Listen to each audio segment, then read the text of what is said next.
नमस्कार प्यारे साथियों, एक बार फिर से स्वागत करता हूं मैं एचआर जीके भाई Manjit sir HSSC exam cracker के इस प्लेटफॉर्म पर। दोस्तों हिम्मत रखो, जीवन की शुरुआत कहीं से भी की जा सकती है। इसी कड़ी में हम एचआर जीके पढ़ रहे थे। हरियाणा जीके की जो क्लास है हमारी, आज 5वीं क्लास है इस एकलव्य बैच में। तो आज हम पढ़ेंगे चौहान वंश के बारे में। चौहान वंश, पृथ्वीराज चौहान जिसके मुख्य शासक थे, और पृथ्वीराज चौहान और मोहम्मद गोरी के जो युद्ध हुए, किस प्रकार चौहान वंश के बाद गुलाम वंश आया, उसके बारे में हम विस्तार से चर्चा करेंगे। और इस पूरे कंसेप्ट को दोस्तों हम एक स्टोरी के माध्यम से समझने की कोशिश करेंगे, ताकि आपको अच्छे से समझ में आए। और दोस्तों इसके साथ ही मैं कहना चाहूंगा कि आप हमारे चैनल एचएसएससी एग्जाम क्रैकर को सब्सक्राइब कर लो। चलिए दोस्तों, बात कर लेते हैं चौहान वंश की। तो चौहान वंश का जो टाइम पीरियड दोस्तों, वो 12वीं शताब्दी है। आपको पता है पिछली वीडियो में हमने तोमर वंश के बारे में पढ़ा था। तो 1139 में जो चौहान शासक अर्णोराज है दोस्तों, उसने तोमरों को एक बार हरा दिया।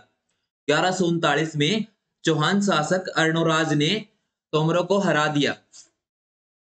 1156 में विग्रह राज चतुर्थ था, उसने तोमरों का बिल्कुल खात्मा कर दिया दोस्तों। इसके बाद ये वंश का शासन समाप्त हो गया। उसके बाद बात कर लेते हैं, जो चौहान वंश का जो प्रमुख शासक है वो हमारे पृथ्वीराज चौहान है।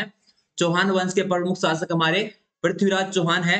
इनके पिता के बारे में, इनका पिता का नाम है सोमेश्वर चौहान, और इनकी माता कर्पूर देवी। इनकी माता है कर्पूर देवी। और इनके ये मित्र एवं दरबारी जो कवि हैं, इनके चंद्रभद्र इनके खास फ्रेंड हैं, और दरबारी कवि साथ साथ में। ठीक है, ये कुछ बंदे हैं जो इससे रिलेटेड, जिनके बारे में हम आगे जो स्टोरी पढ़ेंगे उसमें हमको हेल्प मिलेगी, तो हम इनको पहले ही डिस्कस करते हुए चल रहे हैं। चौहान वंश का प्रमुख शासक पृथ्वीराज चौहान, पिता का नाम सोमेश्वर चौहान, और माता का नाम कर्पूर देवी, और इनके फ्रेंड और साथ साथ में जो राइटर हैं वो हमारे चंद्रभद्र। ठीक है दोस्तों, थोड़ी सी चर्चा इसके ऊपर कर लेते हैं। हम इसके बारे में थोड़ी जानकारी और ले लेते हैं पृथ्वीराज चौहान के बारे में। तो दोस्तों, ये पृथ्वीराज चौहान का आज हम जिक्र सुनते हैं। हमारे हिंदुस्तान के जो महान सम्राट हुए पृथ्वीराज चौहान, वो पृथ्वीराज चौहान तृतीय थे। और इनका रियल नेम, वास्तविक नाम जो था इनका, पिथोरा। इनका वास्तविक नाम था पिथोरा। इनका दोस्तों बर्थ, जो जन्म हुआ वो 1166 में हुआ इनका जन्म। इनकी जो मृत्यु हुई वो 1192 में मानी जाती है।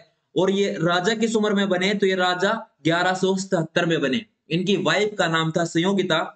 इनकी वाइफ का नाम था संयोगिता, और इनके एक पुत्र भी थे जिनका नाम था गोविंद चौहान। ठीक है दोस्तों, इसी कड़ी में आगे बढ़ते हैं। अगर दोस्तों वीडियो पसंद आ रहा है तो वीडियो को जरूर लाइक करें, और साथ में चैनल को सब्सक्राइब करें। इस चैनल पर जो एकलव्य बैच है आपको फ्री दिया जा रहा है, और इससे बाहर दोस्तों ये मेरा वादा है, साथ साथ में इससे बाहर आपको कुछ नहीं मिलेगा एचएसएससी के एग्जाम्स में। दोस्तों पृथ्वीराज चौहान के बारे में एक बार थोड़ा मोटा मोटी पढ़ लेते हैं, जो हरियाणा में कुछ कार्य किए हैं जो अक्सर एचएसएससी के एग्जाम्स में पूछ लिए जाते हैं।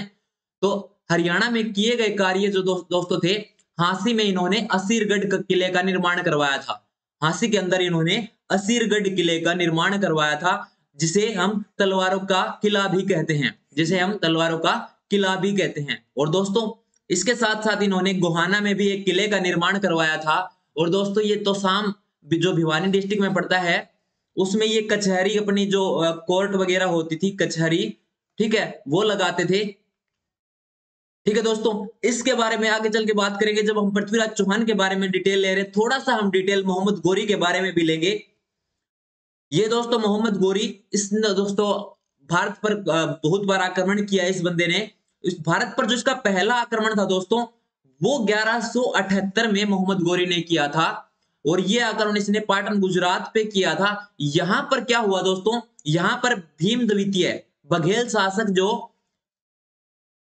शासक थे जो भीम द्वितीय, उन्होंने इसको दोस्तों इसमें हरा दिया मोहम्मद गोरी को। दोस्तों आगे इसी कड़ी में आगे बात करते हैं। दोस्तों एक तराइन के 2-3 युद्ध हुए हैं जो बहुत फेमस हैं, एचएसएससी के फेवरेट जो युद्ध हैं उनके बारे में बात कर लेते हैं। दोस्तों तराइन का पहला युद्ध, तराइन दोस्तों करनाल में, आज के दिन ये जगह करनाल में है। तो तराइन का पहला युद्ध है, प्रथम युद्ध, वो 1191 ईस्वी में हुआ। और दोस्तों इस युद्ध में ना पृथ्वीराज चौहान का साथ दिया था दोस्तों, इसके नाना थे जो अनंगपाल, उन्होंने साथ दिया था। हांसी से इसका साथ गोविंद राय ने दिया था। और गढ़वाल के जो शासक थे जयचंद, उन्होंने इसका साथ दिया था। इसी इसी के साथ दो तीन बंदों का साथ मिलने के से पृथ्वीराज चौहान, क्योंकि कुछ तो हमारे पावरफुल सम्राट खुद थे ही, ठीक है, पावरफुल सम्राट तो पृथ्वीराज चौहान थे ही, इसके इनका साथ इनको अलग से मिल गया, तो मोहम्मद गोरी को एक झटके में इन्होंने हरा दिया। मोहम्मद गोरी को एक झटके में इन्होंने हरा दिया। तो दोस्तों, तराइन के पहले युद्ध जो 1191 में हुआ था, मोहम्मद गोरी की हुई थी हार और हमारे पृथ्वीराज चौहान की हुई थी विजय। इसके बाद दोस्तों, इसके बाद एक इंटरेस्टिंग स्टोरी बताते हैं आपको। दोस्तों, जो जयचंद थे गढ़वाल शासक, उसकी लड़की थी सहयोगिता, उसका लव अफेयर चल पड़ता है हमारे पृथ्वीराज चौहान के साथ, बिल्कुल तकड़े वाला लव हो जाता है इन दोनों के बीच, ठीक है। ये अपने घर वालों के खिलाफ एक दूसरे से शादी कर लेते हैं। इससे जो सहयोगिता के पिता हैं जयचंद, वो नाराज हो जाते हैं और वो मोहम्मद गोरी को निमंत्रण दे देते हैं कि मैं तुम्हारा साथ दूंगा, आओ पृथ्वीराज चौहान से युद्ध करो। इसी के बाद दोस्तों, कहावत फेमस हुई थी, जयचंद होना मतलब किसी की जानकारी दूसरे तक पहुंचाना, शत्रु बन जाना। तो दोस्तों, ऐसे लोगों से बच के रहिए। चलिए आगे बात कर लेते हैं। तो इसके बाद क्या होता है, एक युद्ध और होता है जिसमें जयचंद ना किसका साथ देता है, मोहम्मद गोरी का साथ देता है। उस युद्ध में क्या होगा, तो दोस्तों, जो तराइन का दूसरा युद्ध हुआ, तराइन का जो दूसरा युद्ध हुआ 1192 में, इस युद्ध में जयचंद ने मोहम्मद गोरी का साथ दिया था। अब हमारे पृथ्वीराज चौहान अकेले पड़ गए, ठीक है। और धोखे से, अभी अब की बार भी दोस्तों, बिल्कुल धोखे से मोहम्मद गोरी ने इस युद्ध को जीत लिया। और दोस्तों, इसके जो कवि थे, ये पृथ्वीराज चौहान 1192 का तराइन का दूसरा युद्ध हार गए।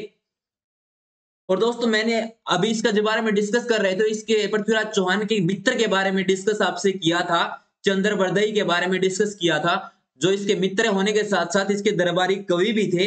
दोस्तों, उन्होंने अपनी एक पुस्तक लिखी है, उन्होंने अपनी एक पुस्तक लिखी है चंद्रबरदई ने, पृथ्वीराज रासो, जिसमें उसने जिक्र किया है कि पृथ्वीराज चौहान को मोहम्मद गोरी ने उधर नहीं मारा, वो उसको अपने साथ ले गया, उसको अपने साथ गोर, जो गोर का जहां का ये राजा था, गोर ले गया। उसके बाद इसमें एक कला बताई जाती है कि इस पृथ्वीराज चौहान में जो एक कला थी कि ये शब्द भेदी बाण का यूज करते थे, ये शब्द भेदी बाण का दोस्तों यूज करते थे। ये शब्द भेदी बाण चला सकते थे, जहां से इसको आवाज सुनाई देती थी वहां ये बिना चूके तीर चला सकते थे। तो चंद्रबरदई बोलते हैं कि मैं उनके पास गया, मोहम्मद गोरी ने उसकी आंखें निकाल ली थी और उसने उसको कहा कि जो हमारे महाराज हैं, जो पृथ्वीराज चौहान हैं, वो शब्द भेदी बाण चला सकते हैं। तो इस बात के ऊपर जो हमारे मोहम्मद गोरी थे, उन्होंने कहा कि ये करिश्मा हम जरूर देखेंगे। तो उनको जब उसमें मैदान में बुलाया जाता है पृथ्वीराज चौहान को, उनकी आंखें निकाल ली गई थी। तो उसके बाद जो हमारे चंद्रबरदई थे, जो हमारे चंद्रबरदई थे, ये हिंट देते हैं, चार बांस, आपने ये कहावत जरूर सुनी होगी, चार बांस 24 गज, 24 गज अंगुल अष्ट प्रमाण, ताव पर सुल्तान है मत चूके चौहान। दोस्तों, कहा जाता है कि चंद्रबरदई ने ये कहावत, जो ये शब्द बोले, इससे उसको अनुमान हो गया कि वो वहां बैठा है और जैसे ही उसने मोहम्मद गोरी ने उसका स्वागत करने के लिए ताली बजाई, वैसे ही कुछ आइडिया इससे मिल गया था, वैसे ही पृथ्वीराज चौहान ने तीर चलाया और तीर वो सीधा जाके मोहम्मद गोरी की छाती पर लगा, ऐसा कहा जाता है। और उसके बाद चंद्रबरदई बोलते हैं कि मैंने उसको, पृथ्वीराज चौहान को पेट में खंजर मार दिया और पृथ्वीराज चौहान ने मुझको मार दिया, ताकि हम इन जो मुस्लिम, जो ये गौर वाले थे, इनके हाथों से ना मरे, ठीक है। तो लेकिन दोस्तों, इसके अनुसार तो खात्मा उनका वहीं पे हो गया। लेकिन दोस्तों, एक जो सत्य जानकारी देती है इसके बारे में, वो देती है हमारी चचनामा पुस्तक। क्योंकि दोस्तों, अगर मोहम्मद गोरी इधर ही मर गया था, तो 1194 में एक चंदावर युद्ध हुआ था, 1194 में एक चंदावर का युद्ध हुआ था।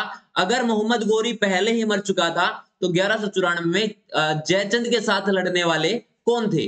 तो दोस्तों, मोहम्मद गोरी की वहां पे डेथ नहीं हुई थी, मोहम्मद गोरी की वहां पे मृत्यु नहीं हुई थी। तो उसके बाद दोस्तों तराइन के 2 युद्ध हमने पढ़े। एक बात कर लेते हैं हम इसके साथ साथ तराइन के तीसरे युद्ध की। दोस्तों तराइन का तीसरा युद्ध, इस समय दिल्ली में इल्तुतमिश का शासन चल रहा था और जो मोहम्मद गोरी के सेनापति थे 2, यल्दौज और कुबाचा, इनके बीच में ये युद्ध हुआ। इल्तुतमिश इस युद्ध में विजयी हुए और यल्दौज और कुबाचा को उन्होंने हरा दिया। तराइन का दोस्तों तीसरा युद्ध 1215 में इल्तुतमिश वर्सेस यल्दौज और कुबाचा, और इसमें जिसकी विजय हुई वो हमारे इल्तुतमिश। दोस्तों अगर वीडियो थोड़ा सा भी आपको पसंद आ रहा है तो वीडियो को प्लीज लाइक कीजिए और चैनल को सब्सक्राइब जरूर कीजिए दोस्तों। और दोस्तों इसी के साथ एक मेन पॉइंट रह जाता है, जैसे ने एक बार पूछ लिया था, इन्हीं के बीच एक मेन पॉइंट रहता था कि हाँसी का युद्ध। दोस्तों कुतुबुद्दीन ऐबक को आप जानते होंगे, जिन्होंने कुतुब मीनार का निर्माण करवाया। तो हाँसी का युद्ध 1193 में हुआ। कुतुबुद्दीन और जो हाँसी के मलिक जाट हैं उनके बीच में ये युद्ध हुआ दोस्तों। इसके बाद कुछ नहीं, इसके बाद थैंक्स फॉर वॉचिंग। प्लीज ऐसे ही वीडियो को अपना प्यार देते रहिए, चैनल को प्लीज सब्सक्राइब कर लीजिए अगर हमारी मेहनत, हमारा कंटेंट आपको पसंद आ रहा है। और दोस्तों मैं आपसे फिर एक चैलेंज बोल लो, वादा बोल लो, एक वादा करके जा रहा हूं। अगर इससे बार आपसे आपके जो 25 क्वेश्चन हरियाणा जीके के आएंगे, अगर 23 इसमें से आ जाए तो मान लेना, वरना बोल देना, हमारे चैनल पर आप रिपोर्ट मार के चले जाना। दोस्तों बिल्कुल हम श्योर कह रहे हैं कि आपके 23 क्वेश्चन बिल्कुल यहाँ से देखने को आपको मिलेंगे। हम अपना पूरा दी बेस्ट देने की आप कोशिश करें दोस्तों। प्लीज चैनल को सब्सक्राइब कीजिए दोस्तों। धन्यवाद।